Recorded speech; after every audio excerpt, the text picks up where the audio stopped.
Merhabalar, mutfağıma hoş geldiniz. Bugün mutfağımda pazardan aldığım kırmızı pancar ile güzel bir turşu yapacağız. Benim 3 adet büyük boy, bir tane de küçük boy pancarlarım var. Güzelce yıkadım. Şimdi kabuklarını soyacağım.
Pancarlarımızın kabuğunu soydum, bir güzel doğradım. Ben çatala gelecek büyüklükte yaptım. İstediğiniz şekilde doğrayabilirsiniz. Şimdi üzerine suyunu ilave edeceğim.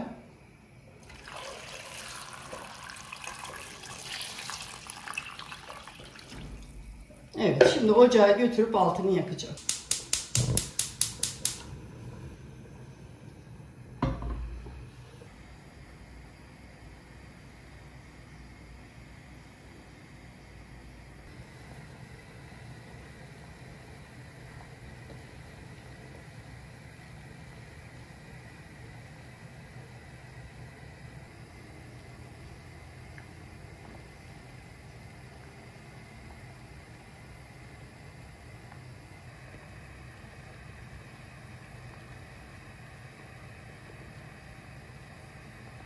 Pancarlarımız kaynamaya başladı.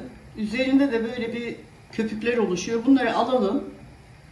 Turşumuz daha güzel olur. Hem görüntü bakımından hem lezzet bakımından.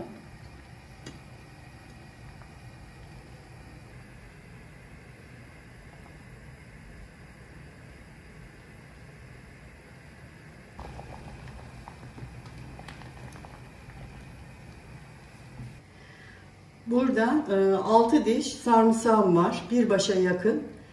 Bunları da doğrayacağım. Turşumuza ilave edeceğiz.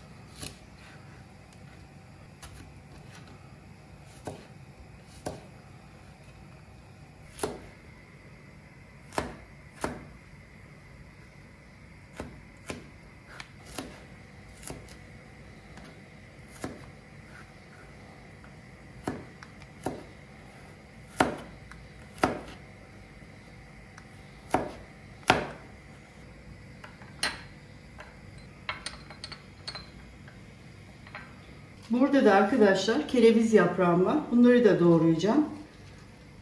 Turşumuza çok güzel bir reyha katıyor. Elinizde varsa bence kullanın. Şöyle yaprak kısımlarını alıyorum.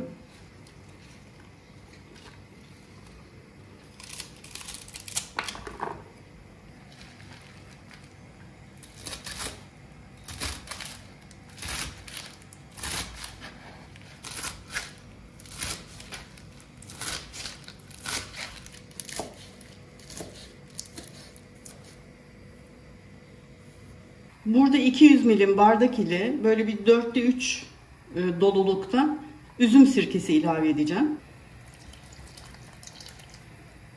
Burada 1 tatlı kaşığı limon tuzu. Bunu da ilave ediyorum. Kaya tuzu kullanıyorum. Tuzunu kontrollü koyalım. Şimdi bir 2 kaşık koyacağım. Kaynayınca tekrar bakacağım. Doğradığım sarımsakları ilave ediyorum. Bir karıştıralım şöyle güzelce.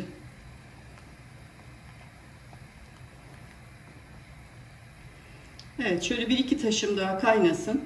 Bir tadına tuzuna bakalım.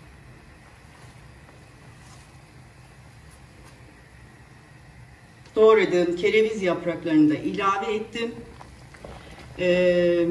Yani bir yarım saat veya bir 40 dakika kadar sürdü pancarlarımızın pişmesi. Ve şimdi tam kapatıyorum artık.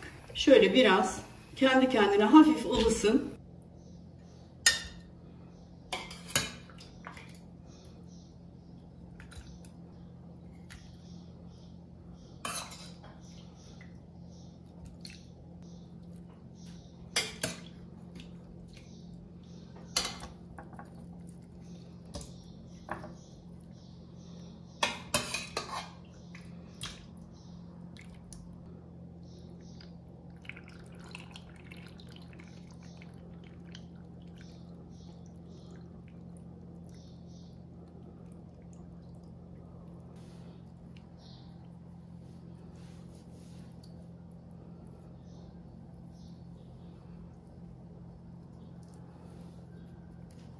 Evet, pancar turşumuzun sunumunu da yaptım. Epey bir dinlendirdim. Bu şekilde üzerini kapatıp dolaba kaldıracağım. Şu haliyle bile yenebilecek durumda. Hemen yemeye başlayabiliriz.